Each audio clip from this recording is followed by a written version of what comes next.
Ang topic na pag-aaralan natin ngayon, the ascension o ito pong pag-akyat ng ating Panginoong Hesus sa langit at pag-upo niya sa kanyang trono.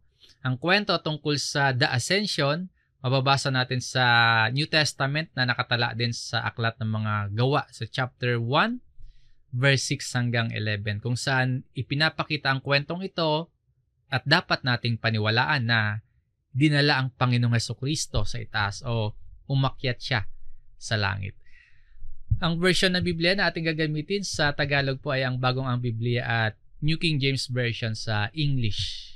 Ang The Ascension, tumutukoy po ito sa pag-akyat ni Jesus sa langit matapos ang kanyang muling pagkabuhay, na matapos mangaral at magbigay ng mga huling tagubilin, si Jesus po ay dinala sa itaas.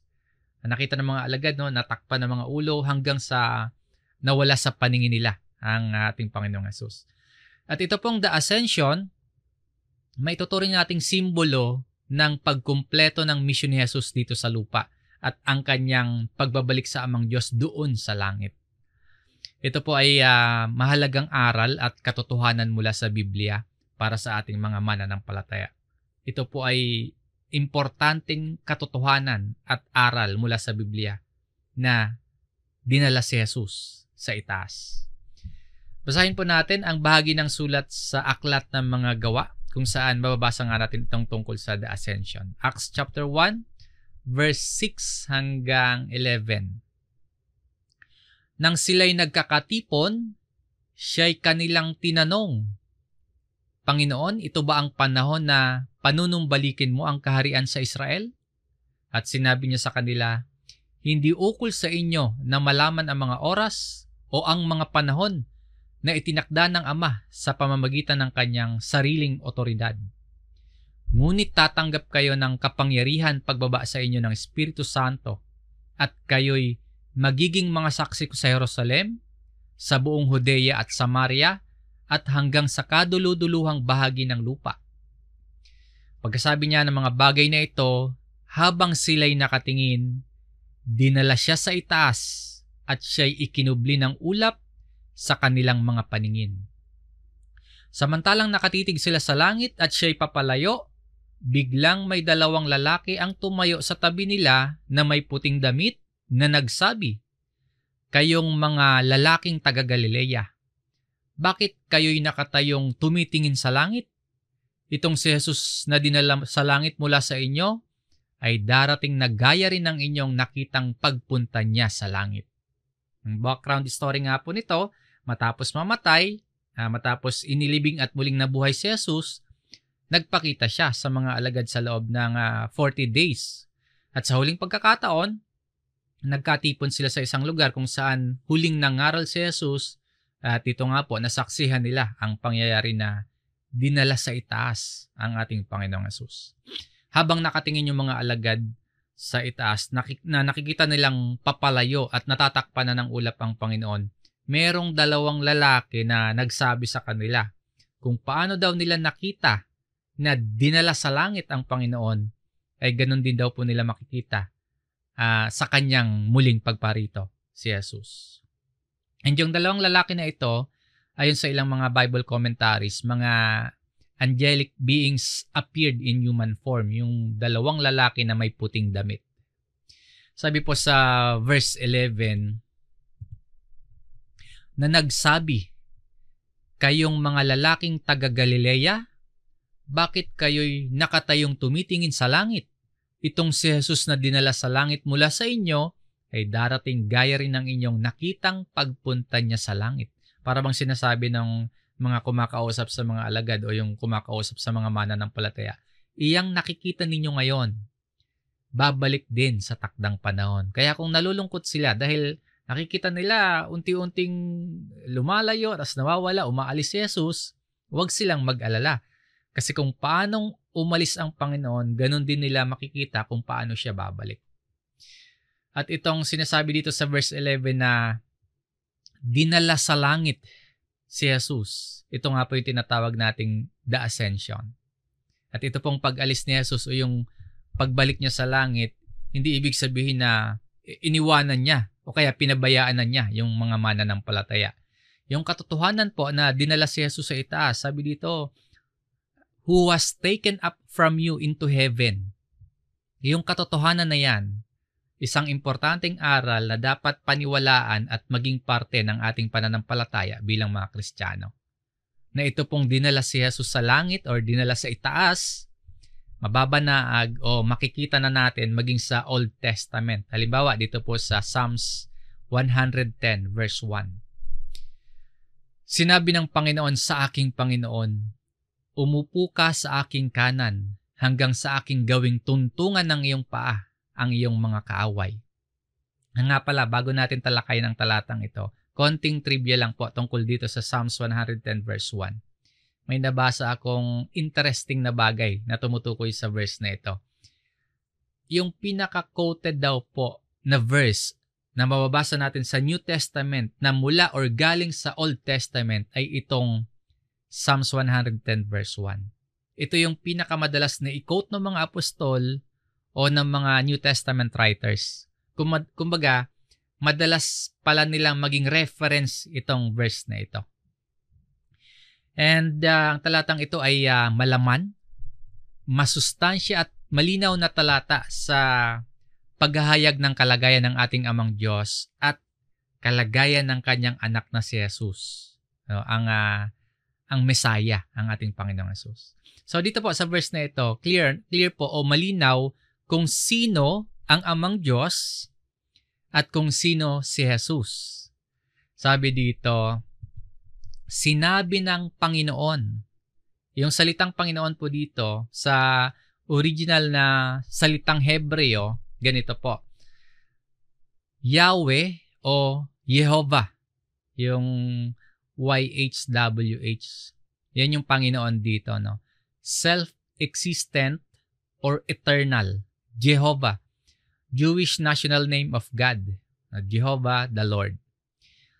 So yung Panginoon dito, ito yung personal na pangalan ng Diyos na tumutukoy sa Amang Diyos. Yung Panginoon dito, yung Jehovah, tumutukoy sa kataas-taasang Diyos. Ibig sabihin po, sa bahagi ng talatang ito, ang nagsasalita dito ay ang Diyos Ama. Yung the Lord said, ang Ama ang may sinasabi. Sino ang kausap o sino ang sinasabihan ng Ama? Sinabi ng Panginoon sa aking Panginoon. Yung aking Panginoon naman dito sa Hebreo ay Adonai. From an unused root, sovereign, that is controller, human or divine. No? Lord, Master, Owner. Yung Panginoon, Adonai. Yung dito sa bahagi naman na ito. Isa itong paggalang sa context ng verse na ito, tumutukoy ito sa Messiah. So yung Lord dito, yung Adonai, yung Panginoon, ito ang Messiah. Sa Bagong Tipan, ang Messiah po, kinikilala at itinuturo na ito ay si Jesus. So dito po, may sinasabi ang Amang Diyos sa ating Panginoong Jesus. Yan yung sitwasyon dyan, yan yung tagpo dyan. So nakikita na po ba natin yung kalagayan nila? May sinasabi ang Diyos Ama sa ating Panginoong Hesukristo. Ano daw po ang sinasabi? Sinabi ng Panginoon sa aking Panginoon, umupo ka sa aking kanan. Yung kanan, simbolo po yan sa kapangyarihan, simbolo po yan ng karangalan at otoridad. Si Jesus ay inaanyayahan ng Diyos na umupo sa kanyang kanan. Nagpapakita po ito na natapos na ni Jesus ang kanyang misyon ng pagliligtas. Nagpapakita din po ito ng pagkakaroon ng kapangyarihan, pagkakaroon ng kaluwalhatian ng ating Panginoong Hesus. At sabi pa po ng Ama, hanggang sa aking gawing tuntungan ng iyong paa ang iyong mga kaaway. Nagpapakita po ito ng tagumpay sa hinaharap. Yung mga kaaway ng Mesyas, tuluyang lulupigin ng Diyos. Gagawing tuntungan ng paa. Figure of speech po ito, metaphorical na larawan ng pagkatalo ng mga kaaway ni Jesus. Sa New Testament po, tumutukoy ito sa panahon ng ganap na paghahari ni Jesus sa lahat-lahat na magaganap yung kanyang paghahari sa kanyang muling pagbabalik dito sa mundo. So, ang verse na ito, isang propesiya na nagpapakita ng pagtataas ng Diyos sa ating Panginoong Hesukristo. Ilalagay ng Amang Diyos si Jesus sa pinakamataas na posisyon ng kapangyarihan at pinakamataas na posisyon ng otoridad. Uupo sa kanan ng Diyos hanggang sa matalo lahat ng kaaway niya. At ang verse din na ito nagpapahayag ng ganap na tagumpay laban sa kaaway at ang lahat ng kaaway mapapaisailalim sa ating Panginoong Hesukristo. At yung katuparan nga nito, makikita natin sa New Testament kung saan si Jesus nga po ay naupo sa kanan ng Ama pagkatapos ng kanyang pagkabuhay muli at umakyat siya sa langit. Ito nga po yung the ascension. Dinala si Jesus sa itaas. Ano ang ibig sabihin at ano ang dahilan kung bakit dinala si Jesus sa langit? Ano yung katuroan nito para sa atin? Una, si Jesus bilang hari ng mga hari. Nang matapos yung tagumpay ni Jesus sa kanyang mga kaaway dito sa lupa, iniluklok siya sa kanan ng Ama o inilagay siya sa pinakamataas na posisyon bilang hari ng mga hari. Kumbaga, parang si David. Si David po kasi ang foreshadowing na makikita natin ay si Jesus. Si David po, bago siya maging hari ng buong Israel, dumaan muna siya sa maraming pagsubok at tagumpay. Si David nagtagumpay muna sa mga kaaway niya tulad ni Goliath, kaaway niya mga Filisteo, mga Amalekita. Pagkatapos ng lahat ng dinaanan ni David, saka siya kinilalang hari ng buong Israel. Sa Panginoong Hesus naman po, matapos talunin ng Panginoon ang kamatayan at kasalanan, matapos yung tagumpay ni Jesus sa kanyang mga kaaway dito sa lupa, ibinigay sa kanya ang lahat ng kapamahalaan at otoridad. Sabi po sa Romans chapter 8, dito sa verse 1 at 2, ngayon nga'y wala ng kahatulan sa mga nakay Kristo Jesus, sapagkat ang kautusan ng Espiritu ng buhay na nakay Kristo Jesus ay nagpalaya sa atin mula sa kautusan ng kasalanan at ng kamatayan. Sa pamamagitan ng kamatayan sa krus at muling pagkabuhay ni Jesus, pinalaya tayo mula sa pagkaalipin sa kasalanan at pagkaalipin sa kamatayan. So, matapos mapagtagumpayan ni Jesus yung kamatayan at kasalanan, ibinigay sa kanya ang lahat ng kapamahalaan bilang hari ng mga hari. Sinabi mismo ng Panginoon sa kanyang mga alagad. Basahin natin itong Mateo 28 verse 18. Lumapit si Jesus at sinabi sa kanila, ang lahat ng otoridad sa langit at sa ibabaw ng lupa ay ibinigay na sa akin. Bagamat hindi po direktang ginamit yung titulo na hari ng mga hari, pinapakita naman dito na yung otoridad na ibinigay kay Jesus bilang may ganap na kapangyarihan sa buong sanlibutan, yun po yung likas na kalagay ng isang hari na pinaghaharian ang lahat-lahat.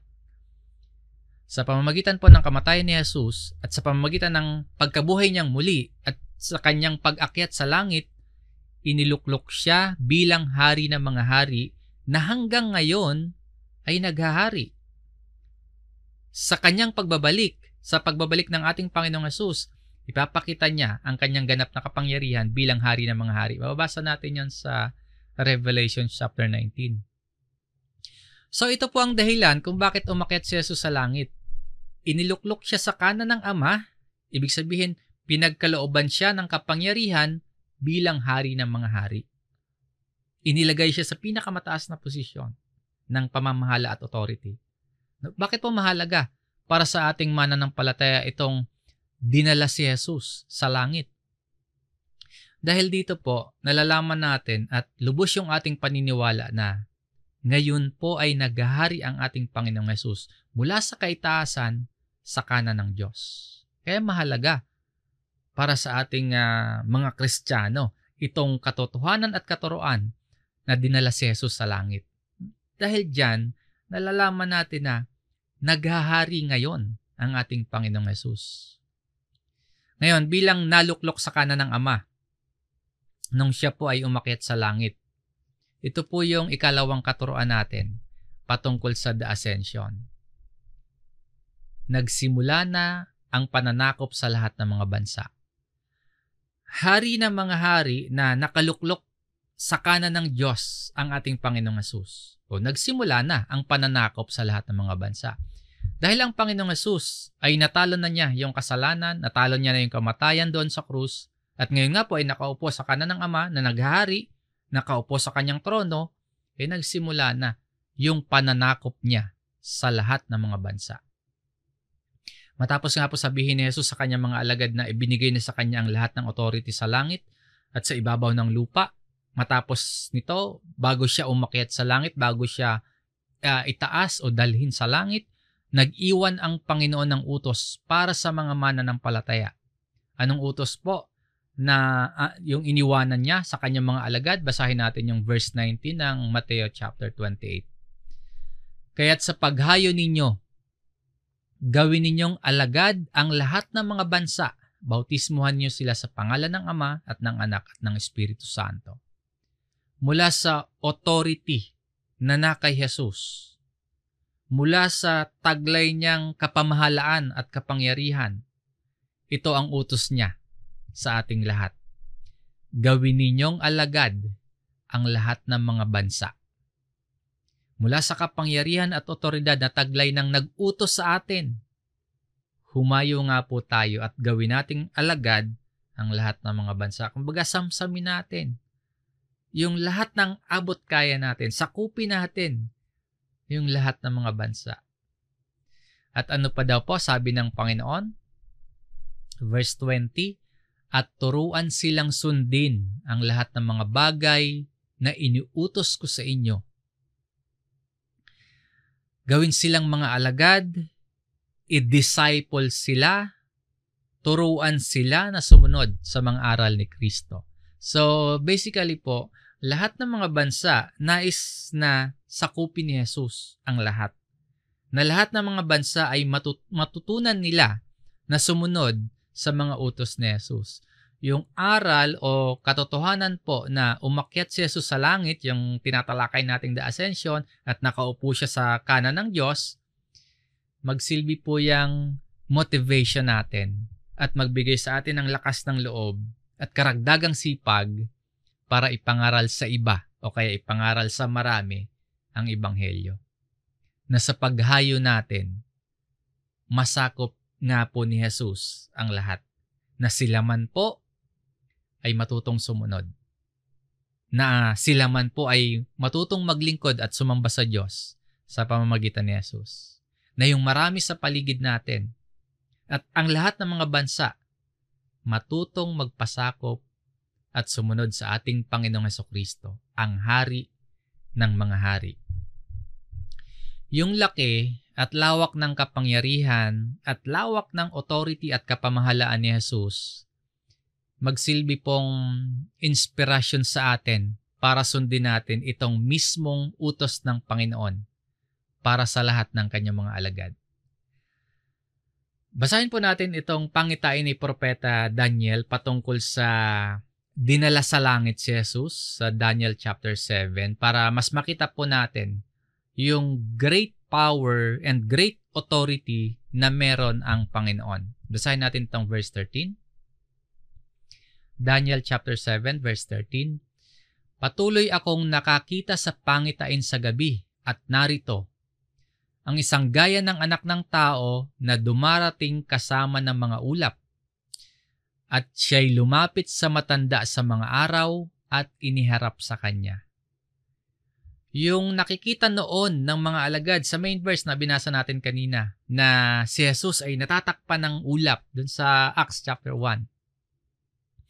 500 years po bago mangyari yon na ma-experience, na makita ng mga alagad. 500 years bago mangyari yon, naging pangitain na ito ni Propeta Daniel. Ito yung pangitain niya. One like the Son of Man coming with the clouds of heaven. Muli dito kay Propeta Daniel, malinaw din po yung kalagayan ng Ama at ang kalagayan ni Jesus. Dumarating ang anak ng tao. Iba po itong anak ng tao. Si Jesus po kasi ito eh. At iba din po ang amang Diyos. Yung anak ng tao na dumarating, sabi po dito, at siya'y lumapit sa matanda sa mga araw at iniharap sa kanya. Umakyat o dinala si Jesus sa itaas. Then lumapit siya sa matanda sa mga araw. Yung the Ancient of Days, yung matanda sa mga araw, tumutukoy po ito sa Diyos Ama. Dumating si Jesus, lumapit sa amang Diyos. Ganyan po yung tagpo dyan. Sa kasunod na talata, sa verse 14, binigyan siya ng kapangyarihan, kaluwalhatian at kaharian upang ang lahat ng mga bayan, bansa at mga wika ay maglingkod sa Kanya. Again, para clear, ang dumating at ang binigyan ay si Jesus. Ang nadatnan o ang nilapitan at ang nagbigay ang amang Diyos. Yung ibinigay sa Panginoong Jesus, kapangyarihan. Ito yung ibinigay kay Jesus na nabasa natin kanina sa Mateo chapter 28. Yung pangitain dito ni Daniel, ang anak ng tao o ang Mesaya, walang iba kundi si Jesus yon. Siya ay binigyan ng kapangyarihan para maghari sa lahat. At ang kapangyarihan niya ay walang hanggan dahil galing yon sa mismong amang Diyos. Galing yon sa dakilang Diyos. Siya ay binigyan ng kapangyarihan para maghari sa lahat. At yung ibinigay naman na kaluwalhatian o glory, nagpapakita ng kabanalan, nagpapakita ng kadakilaan at karangalan na tanging Diyos Ama lamang ang makapagbibigay. Ang ibig din pong sabihin nito, yung anak ng tao, nakita ni Daniel na itinaas sa pinakamataas na posisyon ng karangalan para sa ikaluluwalhati ng Ama. At yung kaharian naman o kingdom, sumasagisag sa ganap na paghari sa buong sanlibutan. Yung kaharian na ibinigay ng Diyos kay Jesus, hindi yan magwawakas. At ito po ay kumakatawan sa espiritual na paghahari ng Panginoon sa mga puso ng mga mananampalataya. At kumakatawan din ito sa literal na kaharian ni Jesus sa future, sa hinaharap.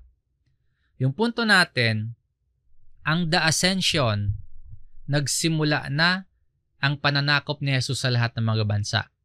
Bakit ito ibinigay sa anak ng tao?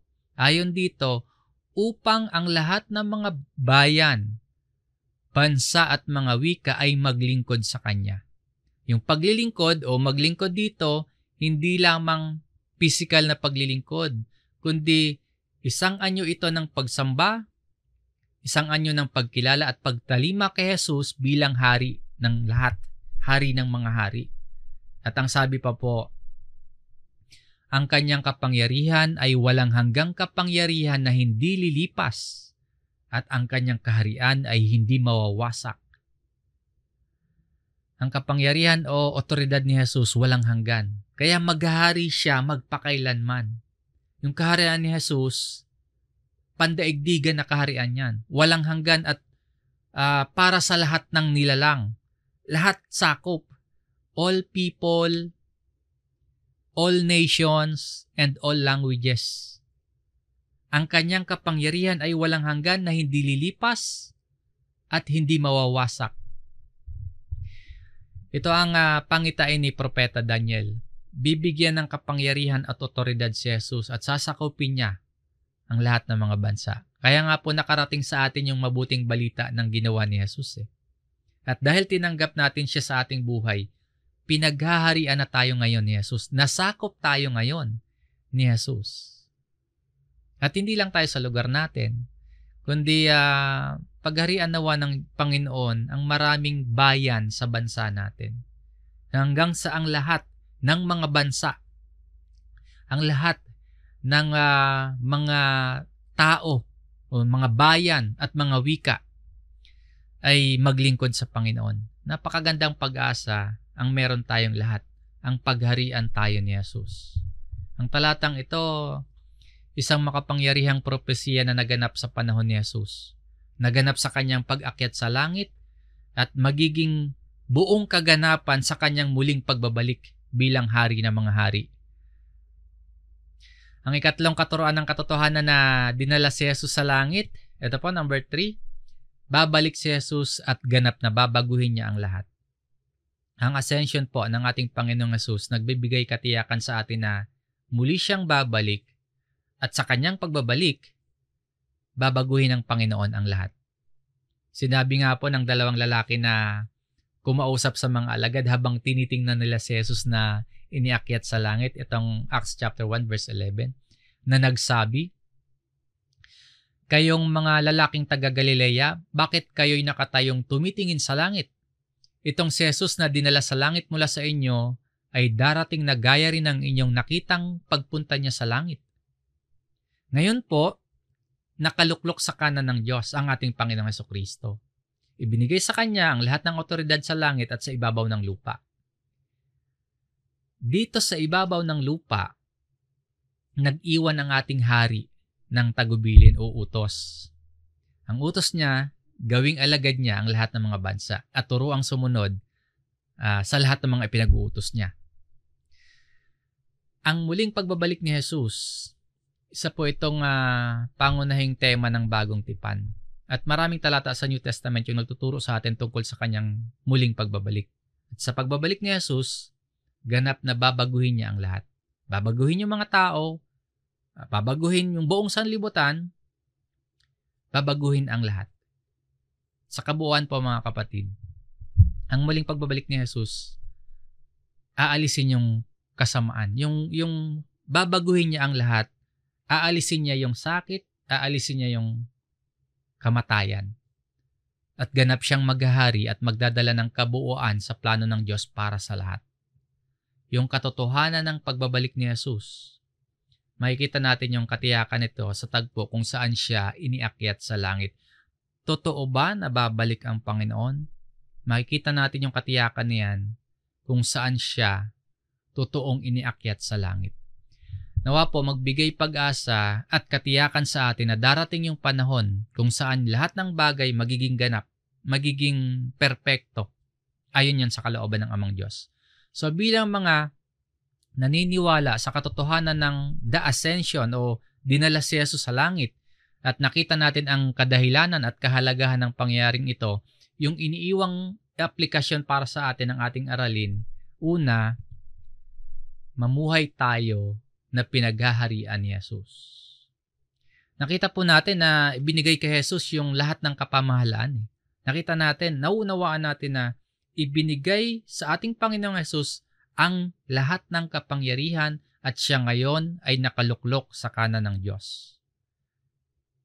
Sa ganong katotohanan, ang lahat po ay under o nasa ilalim ng paghahari ni Jesus. Siya nga po yung hari ng mga hari. At nasasakop ng paghaharing ito ng Panginoon, tayong mga nandito sa lupa. Siya na nakaluklok sa kanan ng Diyos, sakop ng paghahari niya, tayong mga nandito sa lupa. Kaya hayaan natin na pagharian tayo ni Jesus nang sa gayon po, maging mabuti yung ating kalagayan. Hindi lamang sa physical na aspeto na mabuti yung ating kalagayan. Hindi lamang sa mga bagay dito sa mundo, kundi lalo na po sa ating spiritual na kalagayan. Ngayon pa lamang po sa buhay nating ito, ipamuhay na natin yung klase ng pamumuhay na pinaghaharian tayo ng ating Panginoong Hesukristo. So susuriin po natin yung ating mga kilos, susuriin po natin yung ating mga pamumuhay. Nakikita ba natin na nagpapasakop tayo sa ating hari? Sumusunod tayo sa ating Panginoon? Susuriin po natin yung kilos natin, yung mga pamumuhay natin. Baka kasi tayo pa rin po o kaya sarili natin ang nasusunod pa din. O kaya mga tao lamang yung itinuturing nating hari at Panginoon ng buhay natin. Kailangan po nating magpasakop at ipasailalim ang lahat, yung lahat-lahat sa atin. yung lahat sa buhay natin, ipasailalim natin sa paghahari ni Kristo. Nang sa gayon po, maging mabuti at maging panatag yung ating kalagayan. Hindi natin sinasabi na mababago agad, mawawala yung mga paghihirap natin. Hindi natin sinasabing magiging maginhawa, magiging masagana lagi yung pamumuhay natin dito sa lupa kapag nagpasakop tayo kay Kristo. Hindi po ganon. Pero, hindi maitatanggi. At iba po talaga yung kalagayan na masasabi nating mabuti yung ating kalagayan kapag ang sentro ng puso natin, na kapag ang nasa gitna ng mga relasyon natin, at kapag ang naghari sa buhay natin ay si Kristo. Magpasakop tayo sa paghahari ni Jesus, isuko natin yung ating sarili, isuko natin yung ating pamilya, yung komunidad na kinabibilangan natin, isuko natin sa Panginoon. Yung bansa natin, isuko natin kay Jesus na pagharian niya tayo, na maghari siya sa atin. Kaya po, magsumika pa po tayo na ipangaral ang Ebanghelyo. Maging masigasig pa tayo na maging kabahagi sa mga gawain at pagmimisyon na ipalaganap ang salita ng Diyos patungo sa maraming tao. Merong dahilan kung bakit mo narinig at bakit mo tinanggap ang Ebanghelyo. Merong dahilan kung bakit ikaw ay nakakikilala ngayon sa ating Panginoong Hesus.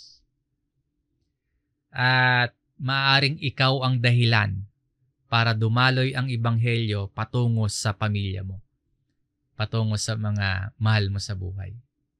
Pagharian nawa tayo, yung sarili natin, yung pamilya natin, yung mga kaibigan natin, nawa ipagharian ni Kristo at ipamuhay natin ito. Magpasakop tayo sa ilalim ng paghahari ni Jesus. Na sa buhay nating ito, pagharian niya tayo. Hayaan natin na sakupin tayo ni Jesus sa pamamagitan ng Biblia. Pagharian niya tayo sa pamamagitan ng mga katuruan niya. At bigyan din po natin ng importansya ang pagbabahagi ng Ebanghelyo patungo sa iba. Ang ikalawa po, asamin natin ang muling pagbabalik ni Jesus. Kung gaano katotoo at gaano kahalaga ang pag-akyat sa langit ni Jesus, ganun din po katotoo, ganun din yan kahalaga na siya ay muling babalik. Ikaw po na tinanggap at sumasampalataya kay Jesus, binabago ka araw-araw ng Panginoon. Ang pag-asa natin sa buhay na ito, tanging si Jesus lamang. Kung gusto nating completely po mabago ang lahat, na maging maayos o maging ganap ang lahat, maging perpekto ang lahat, asamin natin ang muling pagbabalik ni Jesus. Kung gusto nating mabago yung buhay natin, yung sitwasyon natin, si Kristo ang solusyon. At sa kanyang muling pagparito, lulubusin niya ang pagbabago sa atin. Ngayon, hindi natin hahangarin itong muling pagbabalik ni Jesus o itong muling pagpaparito ni Jesus kung hindi pa natin siya tinanggap. At hindi naman natin ibabahagi sa iba o sa ating pamilya ang kanyang ebanghelyo, hindi natin aasamin na bumalik si Jesus, pero yung mga mahal natin sa buhay at yung mga kaibigan natin malayo pa kay Kristo. Hindi pa kinikilala, hindi pa tinatanggap, hindi pa sinasampalatayanan si Kristo.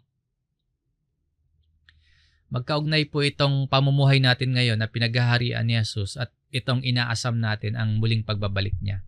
Kapag inasam natin na bumalik na siya, dapat kung inaasam natin yon na ang Panginoon ay bumalik na, dapat po nagsusumika pa tayo na ibahagi sa pamilya natin. Nagsusumika pa tayo na ibahagi sa mga kakilala natin ang tungkol sa Ebanghelyo. Kung nagpapasakop tayo sa paghahari ni Kristo at inaasam natin ang pagbabalik niya, magkaugnay po kasi yun Sa buhay po natin ngayon, sa abot ng ating kakayahan at sa tulong ng mga ipinagkaloob sa atin, maglingkod at sumunod tayo sa Panginoon. Ang isang tagubilin nga po na iniwanan ni Jesus sa lahat ng kanyang mga alagad. Binasa natin ito kanina at ito po yung mission statement ng ating kalipunan. Itong Matthew chapter 28, verse 19. Kaya't sa paghayo ninyo, gawin ninyong alagad ang lahat ng mga bansa. mamuhay po tayo sa ilalim ng paghahari ni Jesus. Sundin ang kanyang mga katuruan. Sundin ang kanyang tagubilin. Gawing alagad ang lahat ng ating maaabot. Magturo sa iba ng mga katuruan ni Jesus. At habang pinaglilingkuran at habang sinusunod si Jesus, asamin natin ang kanyang pagbabalik. Kung papaano nga pong totoo na dinala siya sa itaas, ganun din po muling babalik ang Panginoon. Suriin po natin yung klase ng ating pamumuhay. Nakaayon ba yung klase ng pamumuhay natin sa salita at katuruan ni Jesus bilang siya ang hari ng mga hari at Panginoon ng mga Panginoon?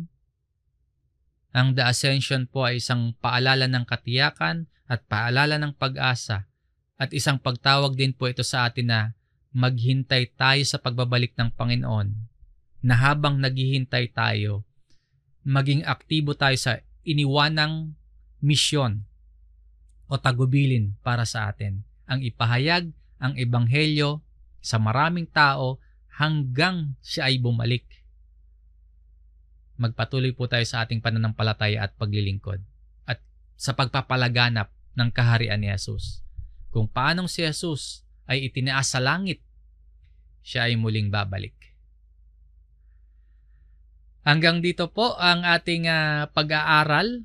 Salamat mga kapatid sa inyong pakikinig.